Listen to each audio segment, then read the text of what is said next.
8.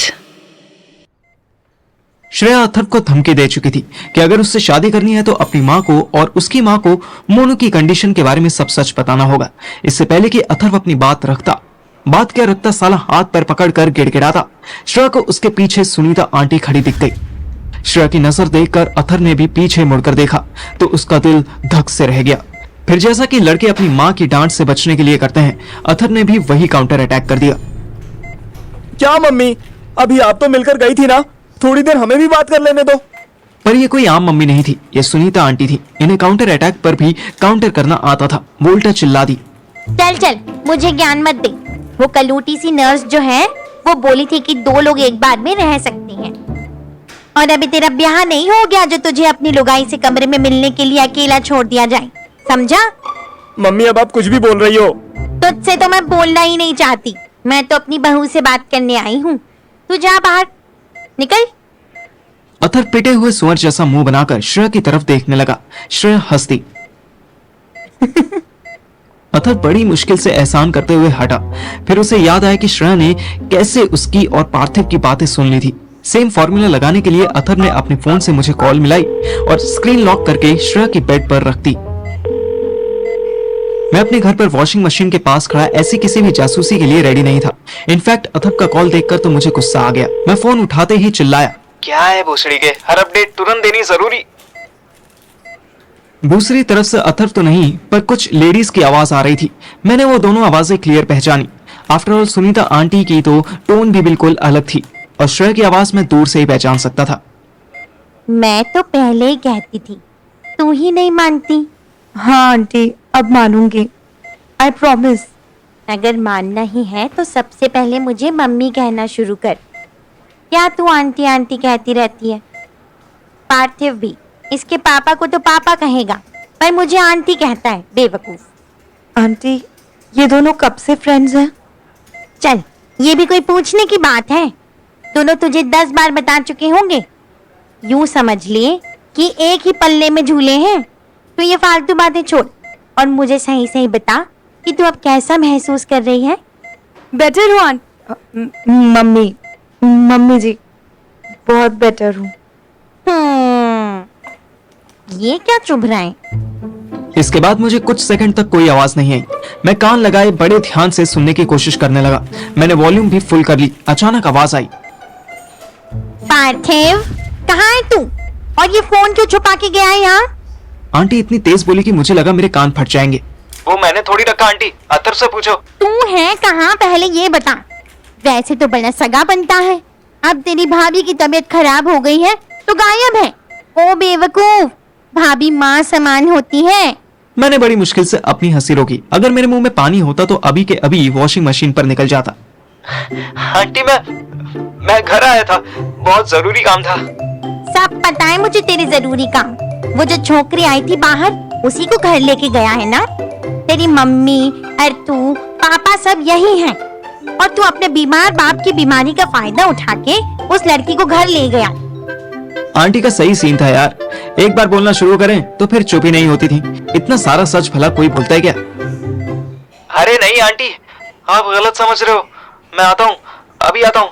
मैं किसी के साथ नहीं हूँ, घर पे बिल्कुल अकेला हूँ। अगर तू अभी 10 मिनट में नहीं आया ना तो मैं बताऊंगी फिर तुझे। तभी मुझे अथर्व की आवाज आई, मम्मी अब बहुत तेज चिल्ला रही हो। नर्स दीदी मना करके गई थी कि श्रेया के आसपास चिल्लाना नहीं है। आप इधर आओ, मुझे आपसे कुछ बात करनी है। श्रेया ये सुनते ही मुस्कुराने लगी। अथर्व ने आंटी के हाथ से फोन ले लिया और कॉल डिस्कनेक्ट कर दी।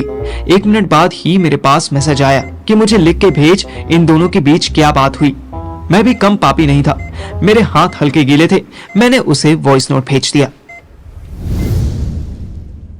मेरे हाथ गीले हैं चूतिए। तेरे हाई कोर्ट और सुप्रीम कोर्ट के बीच कैजुअल बातें ही हो रही थी, कुछ ऐसा इंपॉर्टेंट नहीं था। हाँ, सुप्रीम कोर्ट बार बार हाई कोर्ट की तबीयत के बारे में पूछ रही थी, और हाँ, सुप्रीम कोर्ट ने मुझे 10 मिनट में वहां पहुंचने के लिए कहा है। Over and out. मैसेज जैसे ही सेंड हुआ, मैं खुद ही अपनी कोडिंग सोचकर हंसने लगा। यार, अगर Shreya is equal to high court और aunty is equal to supreme court तो पापा बेचारे क्या हुए? District court. क्या मैं भी चार्टर्ड अकाउंटेंसी छोड़कर ये वकीलों की तरह बात करने लगा। इससे तो अच्छा होगा कि मैं पॉलिटिशियन बन जाऊं। नॉलेज नहीं होगी झाड़ भर और ज्ञान चोदूंगा रात भर। अपने साथ बातें करने में मुझे रिसेंटली मजा आने लगा था।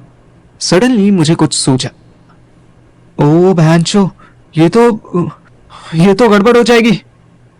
मैंने जल्दी से हाथ पोंछे, फिर मोबाइल गैलरी में वो फोटो खोली जो हमने राधिका के घर पर खींची थी। उन्हीं में से एक फोटो मैप की थी। इस मैप में मुझे कुछ गड़बड़ लग रही थी। मैंने राधिका वाले मैप की मार्किंग जूम किया और फिर उसी लोकेशन पर गूगल मैप खोला। जो रिजल्ट सामने आया वो देख मेरे बम्स के 4 टुकड़े होते होते रह गए। Shit, oh shit. मैंने तुरंत अथर्व को कॉल मिलाया। बस 5 मिनट रुक, अभी कॉल करता हूँ।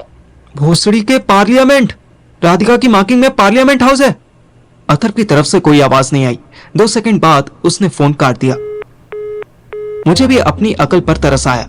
ये सब बातें फोन पे करने वाली थोड़ी होती हैं। हमारे बॉस ने हमें सबसे बड़ा सबक तो यही सिखाया था।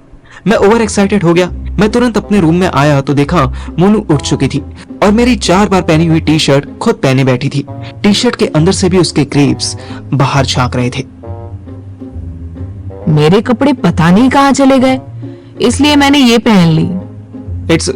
इट्स ओके, कोई बात नहीं। नहीं, मैं लौटा दूंगी। मेरे कपड़े दे दे, मैं तेरी टी शर्ट वापस कर दूंगी। फर्स्ट ऑफ ऑल मैंने तुम्हारे कपड़े छुपाए नहीं है।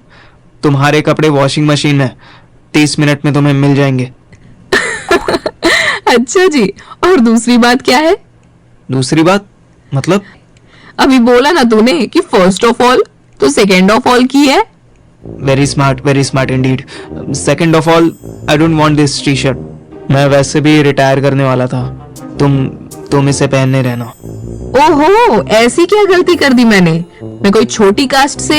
शट अप, उसकी बात नहीं है। मैं वो सब नहीं मानता।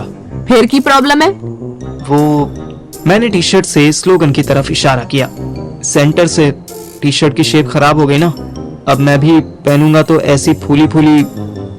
मैं बेवकूफ उसे हाथ से करके दिखाने लगा कि टी शर्ट कैसे फूल जाएगी।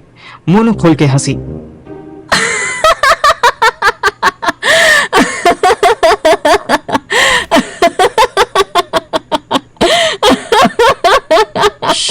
प्लीज, मेरा बाप गब्बर सिंह अभी घर पर ही है। प्लीज धीरे।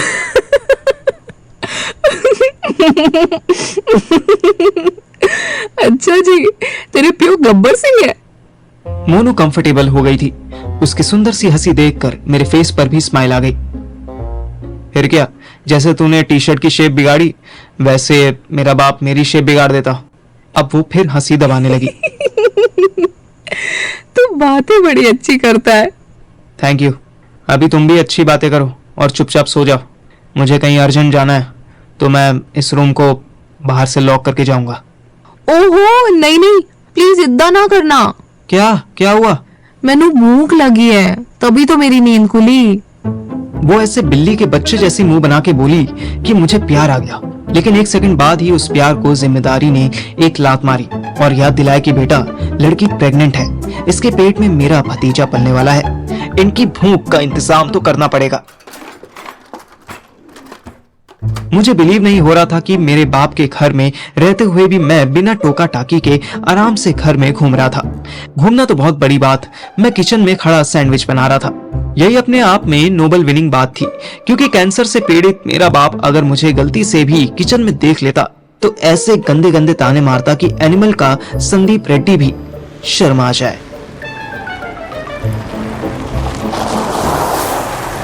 मैं भी ब्रेड पर चीज लगा ही रहा था कि घर के बाहर कोई गाड़ी आकर रुकी।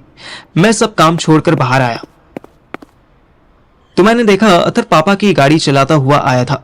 मैंने बिना आवाज किए जल्दी से गेट खोला। तू यहाँ क्या कर रहा है? तू इस धरती पर क्या कर रहा है साले? हाँ, तुझे तो अब तक स्वर्ग में होना चाहिए था। ओवर एक्टिंग मत कर, सीधे से बता हुआ क्या है? तू क्यों आया यहाँ? आंटी तो मुझे वहां आने के लिए कह रही थी। अबे मैं इसलिए आया क्योंकि मेरे पास वो आया। अथर वैसे फुसफुसा के बोला कि मेरी बिना बात के फटने लगी। वो कौन? अबे वही गुड़गांव वाला कबीर। वो तो अंडरग्राउंड था, हॉस्पिटल में कैसे आ गया?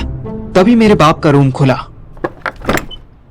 और वहां से कबीर निकला। हॉस्पिटल छोड़, तू ये सोचता रहे कि मैं यहां कैसे आया।